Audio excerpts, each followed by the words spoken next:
As once allegedly stated by Socrates, when the debate is lost, slander becomes the tool of the loser.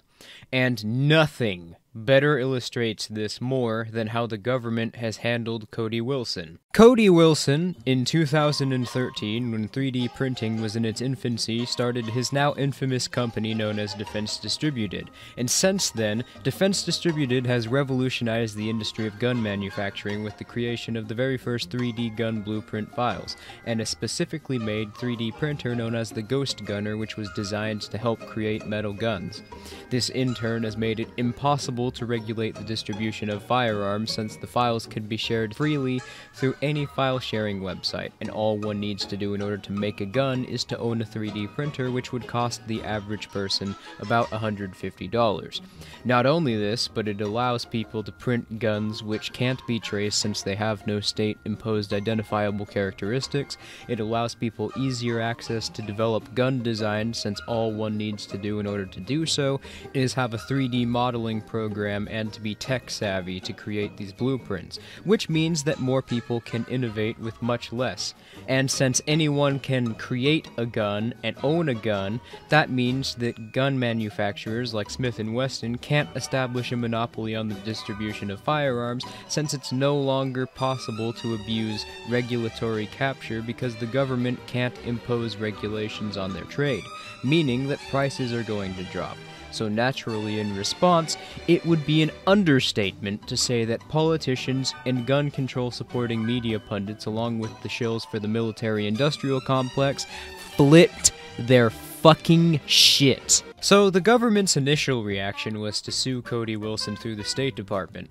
I mean, I don't know what they thought they were going to accomplish, because even the judges acknowledged that it was impossible to enforce a ban on the creation of gun blueprint files even if they wanted to. And they did want to, even going as far as to state that they didn't care about Cody Wilson's initial argument, which was that his right to distribute blueprints was protected under the First Amendment, which, on top of being abjectly correct in every manner, it had already been established in previous court cases that information was protected under the First Amendment. But the judges, in fact, explicitly stated in response that the court was okay with violating this right if they believed it was for the so-called greater good.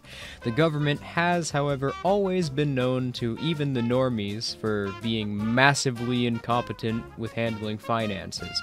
But then again, that's to be expected, since the government is the only organization which can simply steal more money anytime they need more money. Which I'm pretty sure that Cody Wilson already knew going into court, that it was impossible for the government to impose a restriction on the distribution of these blueprints, given that he's a crypto-anarchist who advocates for using decentralization to abolish the state based on the notion that peer-to-peer distribution is impossible to regulate, and started his company on that very principle. So this entire trial on Cody's part was basically a 4-year-long opportunity just to fuck with the government with complete impunity, and he took that opportunity like it was hot.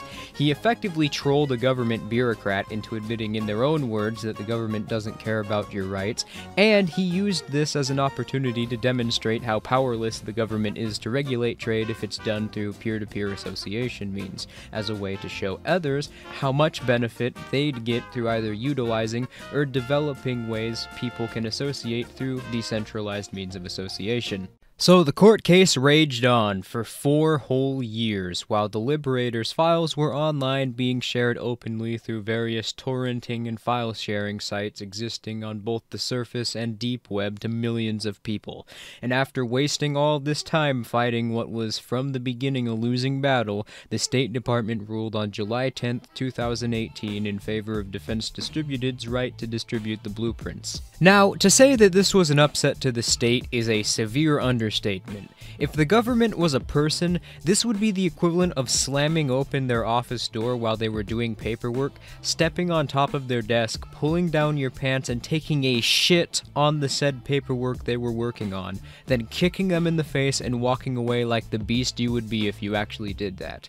Because not only is gun control actually dead, and it can't even come back now, even if they wanted to, but it's not even possible for the government to attempt and untrace distribution or sale of guns now. On top of that, because guns are going to be cheaper now and much easier to obtain, more people will have them. Since more people being able to produce their own designs makes the market far more competitive, that in turn improves the quality of the guns being created. So the government tapped out and the media stepped in the ring. Well, to be more accurate, the government stopped using the court system to try and harass Cody and started using the media instead, since with Operation Mockingbird and the massive tax subsidies that mainstream media outlets that interviewed Cody, like CBS or ABC, receive, the degree of separation between the two is basically non-existent, but I digress. But this would prove to be an even bigger mistake on the state's part than taking him to court, because see, the media is comprised of talking heads who have no actual beliefs and no actual independent message.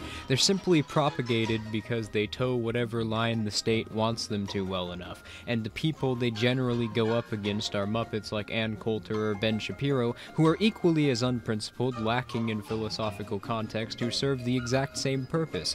And because the media didn't actually study Cody Wilson's ideas or who he was, they foolishly assumed that he was just another one of them, and that they could call him names and attack him while assuming that he'd be intimidated by their hysterical pearl clutching. Oh, how fucking wrong they were. I mean, after all, this is the guy who called his specially made 3D printer the Ghost Gunner, which is a play on the term that California Senator Kevin D. Leon used to describe an AR-15 in his hilarious presentation about how little he knows about guns, but that they should be banned because they look scary. This is a ghost gun. This right here has ability with a .30 caliber clip to disperse with 30 bullets within half a second. 30 magazine clip in half a second. You're someone who runs towards the outrageous and, staking out kind of a provocative position as opposed to, say, seeking middle ground and trying to find compromise there. I guess my question is, why are you such a mischief maker, Cody? Middle ground, man. Here's the thing, right? What's the middle ground on liberty and tyranny, right? Like, I'm gonna throw the softball here, right? What should I announce my intention to join the cabinet of Gary Johnson or something when he wins? Give me a break. Give me a break. There's no middle ground here. All right, we're facing an overwhelming tide of technological superstatism, surveillance and control, harnessing of the financial networks, the information flows, and desubjectification. I mean, like of your mind, man. So. No, there's not enough extremity. Yeah, they wanted to shepherd it and tell you like, oh no, it's look, it's really weak. Don't worry about it. It's kind of funny almost, but it's happening, and they can't help but mark the fact that it was happening, even if in my mind at the time it wasn't quite happening yet. Yeah. Right? That's the nervous relationship with the media. And there's a kind of irony that they helped conjure it into reality despite being afraid of it. The finer points of the media are that they don't wait for the actual terror of the event to happen. They jump into the situation and complete it themselves in this nervous anticipation that we talked about. So take Liberator, for example. Once Liberator was finished, no one waited for terrorists to bring it onto trains. Journalists smuggled it onto trains and then took the pictures and put it up on the Daily Mail. And same thing in Israel. Journalists snuck it through into the Israeli parliament. I mean, incredible. And this is actually this is predicted in the media theories of Jean Baudrillard. They don't wait for the organic natural event to complete itself. They'll jump into the void and make it happen. So the media cannot help themselves. If I can get something 80% of the way, they will take it to its completion, and then a bit further than that. They can be depended upon to do this.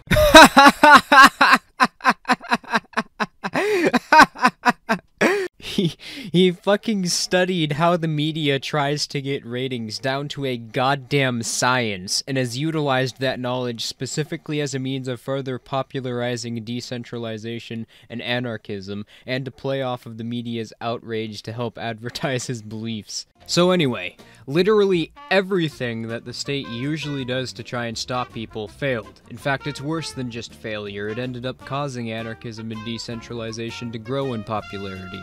So, since pretty much every form of PSYOP or use of legislation failed to take Cody down a few pegs, the state predictably moved on to one of its more infamous tactics for handling dissenters. How predictable is it? Well, it's so predictable that Cody Wilson himself predicted that the state would do something like this to him. In September of 2018, the state, being as ass-mad as it was over Cody Wilson's ability to best them every chance that he got, decided that they were going to baselessly accuse him of having sex with a 16-year... Okay, never mind. She's just some minor of an unspecified age. After hooking up with her on an online dating website, which the TOS states you have to be 18 years old to join, and the state's evidence is that he bought a motel room and left a paper trail. Okay, actually, the evidence was that the girl told a counselor about it. This story is like, what, 3 days old, and they've changed their narrative this many times?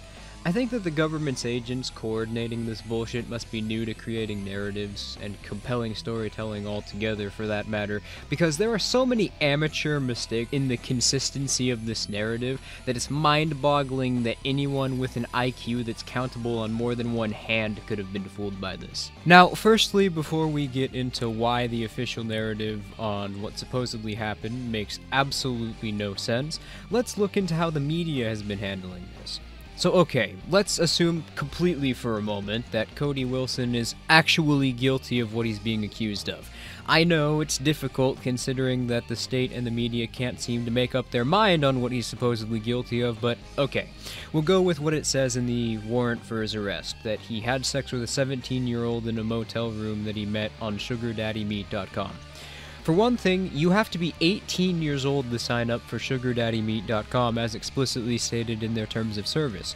So already, if Cody Wilson did consensually hook up with someone from this website, there is absolutely no reason whatsoever one should suspect that he was looking for a minor, which is what the media narrative heavily implies when they say that he sexually assaulted a minor. Also, that means that the girl he hooked up with shouldn't have even been on that website to begin with. Also, this event supposedly occurred in Texas. The age of consent in the state of Texas is 17 years old. The warrant for Cody's arrest states that the girl he had sex with is 17 years old. So why is it that this arrest warrant was even filed to begin with? He and this girl hooked up consensually on a website, she lied about her age to join, but Cody Wilson, according to this arrest warrant, literally didn't even break the law. So it makes perfect sense that the media throughout this described the girl as an underage minor and described what Cody supposedly did with her as sexual assault. They don't have any evidence to support the idea that Cody raped an underage girl, which is what the state's crudely constructed narrative was designed to do. So they just use manipulative word choices and vaguity to convey the idea that Cody Wilson is a child molester. Now onto this pathetic excuse for a story. Cody Wilson, after only recently stating that he's being extremely careful with what he does because he knows that the state is watching him closely, decides that he's going to join an online dating website with his real identity and hook up with a teenage girl who, despite being at most 16 years old, has a bank account to pay for a subscription to this dating website for adults that presumably would let her lie about her age, since if she used her real birthday to create a bank account, SugarDaddyMeet.com would know that she's underage and ban her immediately. Either that, or she's using one of her parents' bank accounts, and her parents are completely okay with their at most 16-year-old daughter joining a dating website that's for adults and paying for it with their own money. Cody Wilson, the crypto-anarchist who advocates for abolishing the state by using agorism, is currently in the mindset that he has to be cautious because the state's trying to find reasons to come after him and understands encryption, cryptocurrency, and how to avoid leaving a paper trail so well that he was one of the co-creators of Dark Wallet, decides to leave an obvious paper trail by renting a motel room with US dollars to fuck a girl who he hooked up with for $500 while prostitution in the state of Texas is illegal. He does this despite owning multiple acres of property and being a single man who no one else is living with. They legitimately think that we're stupid. Either that, or they legitimately are stupid themselves. Either way, this is the biggest fail of a narrative that the state's put out since Ross Ulbricht. And what kills me about this one is that this makes the state look worse than they already did by suing him and their initial media coverage of him combined. Because now what the government has done is they've turned Cody Wilson into a martyr. And the amazing thing is that this is a mistake that the state has consistently repeated. Just quick, name one time that the state has ever completely eliminated a movement or idea simply by intimidating supporters or believers of it into silence. You can't do it. You may be able to name a temporary example, but this is a pattern that has repeated itself. If you try and make an example of a dissenter by cracking down on them, you won't silence people, you will make people want to get louder and take an even stronger stance against you. I'm not at all surprised, however, that governments keep repeating this mistake, because as noted earlier, when you've eliminated the possibility of propagandizing the masses or legislating something as to passively imply a coercive threat, while making it appear as if anyone who continues the act in question is the transgressor, the state is only left with what it is, a blunt and open use of coercion against peaceful people.